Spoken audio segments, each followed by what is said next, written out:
Assalamualaikum warahmatullahi wabarakatuh. Kali ini saya akan menjelaskan tentang pemeriksaan derajat kesadaran atau Glasgow Coma Scale dan pemeriksaan fungsi kortika luhur atau Mini Mental State Examination. Baik, untuk pemeriksaan pertama kita melakukan pemeriksaan derajat kesadaran atau Glasgow Coma Scale.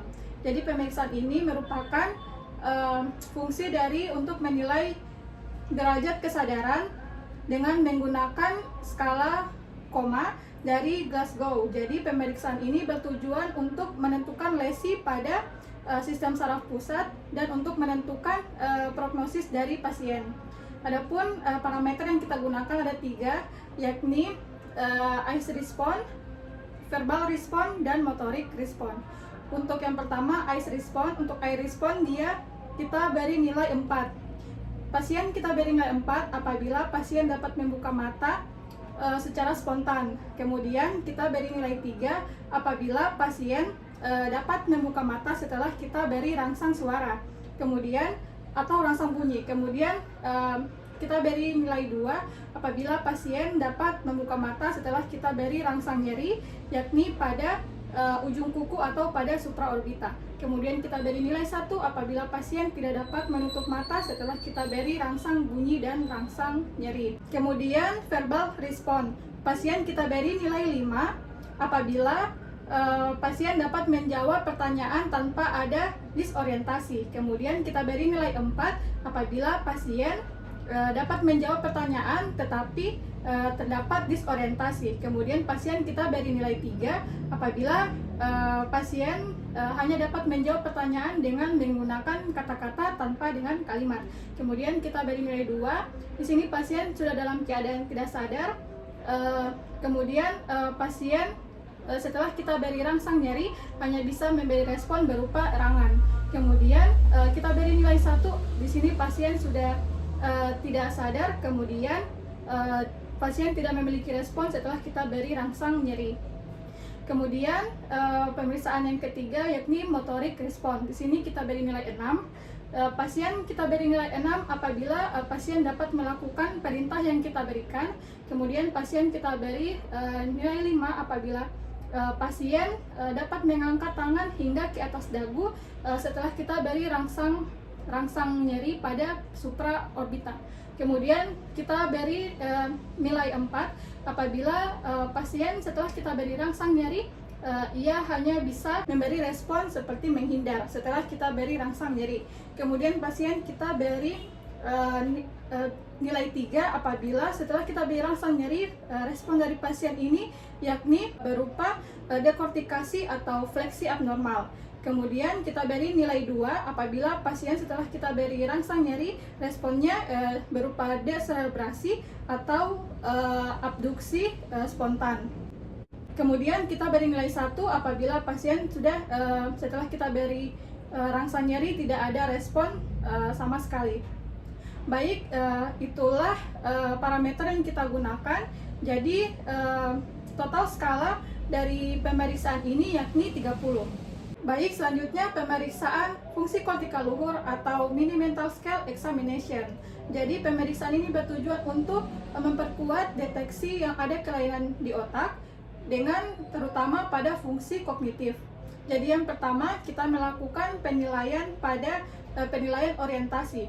Jadi pada penilaian orientasi ini kita meminta pasien untuk menanyakan keadaan sekarang. Seperti kita tanyakan, Bapak sekarang tanggal berapa, bulan apa, tahun berapa, dan sekarang lagi musim apa. Kemudian kita tanyakan juga pada Bapak tempat kita sekarang. Jadi seperti Bapak sekarang kita lagi di negara mana, provinsi mana, kota mana, dan juga kita tanyakan sekarang kita lagi berada di gedung mana.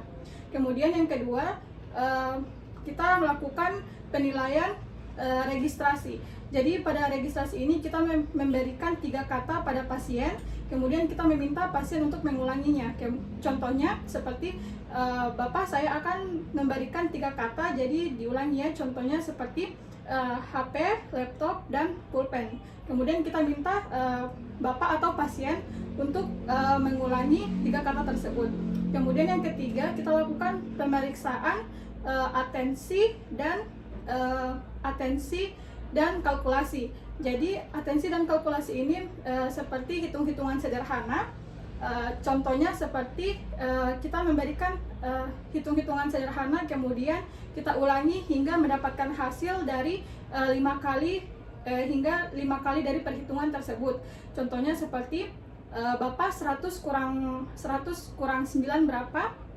Kemudian kita kurangi 100 kurang 7 berapa? Kemudian kita kurangi lagi 7, kita kurangi lagi 7, kurangi lagi 7 sehingga hingga 5 kali perhitungan. Kemudian yang keempat, kita lakukan penilaian memory recall. Memory recall ini jadi kita minta mengulangi kembali 3 kata yang sudah disebutkan tadi, seperti kata tadi yakni HP, laptop, dan pulpen. Kemudian setelah itu kita melakukan penilaian bahasa. Jadi dalam penilaian bahasa ini yang pertama kita meminta pasien untuk menyebutkan benda yang kita tunjuk. Misalnya Bapak ini apa yang saya tunjuk? Ya, laptop. Kemudian yang kedua kita meminta pasien untuk mengulangi kata yang kita sebutkan. Misalnya Bapak ulangi ya kata yang saya ucapkan, walau, tetapi, akan tetapi, seperti itu. Ya. Baik, kemudian pemeriksaan selanjutnya kita meminta pasien untuk kita memberikan perintah untuk pasien. Misalnya Bapak ini pulpen letakkan di lantai, kemudian letakkan lagi di meja. Ya. Yang keempat, kita meminta pasien untuk membaca kemudian melakukan apa perintah yang kita tulis. Jadi contohnya seperti, jadi Bapak ini saya akan menulis perintah, jadi langsung Bapak baca dan langsung Bapak peragakan apa yang saya tulis gitu. Kemudian yang terakhir dalam pemeriksaan ini kita meminta pasien untuk menulis kalimat spontan. Jadi kalimat spontan ini berupa terdiri dari subjek dan predikat. Oke, jadi kita meminta pasien untuk menulis, sambil itu kita menilai apakah Bapak ini terdapat agrafia. Jadi agrafia ini merupakan gangguan dalam menulis. Baik, yang terakhir pemeriksaan konstruksi. Jadi pada pemeriksaan konstruksi ini kita meminta pasien untuk mengulangi kembali atau menggambar kembali gambar contoh yang telah kita berikan. Baik, itulah semua pemeriksaan dari Mini Mental Scale Examination. Adapun interpretasinya yakni 0 sampai 16 itu termasuk gangguan kognitif berat, kemudian 17 sampai 23 dia kognitif ringan, kemudian yang terakhir 24 sampai 30 itu merupakan pasien dinyatakan normal. Baik, itulah pemeriksaan dari derajat kesadaran dan fungsi kortikal luhur. Lebih dan kurangnya mohon dimaafkan. Assalamualaikum warahmatullahi wabarakatuh.